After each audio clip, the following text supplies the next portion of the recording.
দিয়া বানাইছিলাম দেহ ঘরের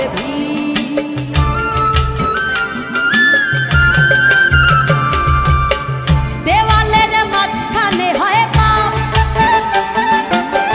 পাপ করার লাইগা আল্লাহ বানাই নাইয়া সাপরে আমার পাপ করার লাইগা আল্লাহ বানাই নাইয়া সাপ একটা মাটির পুতুল ভেঙে দেখ মাটি হবে রে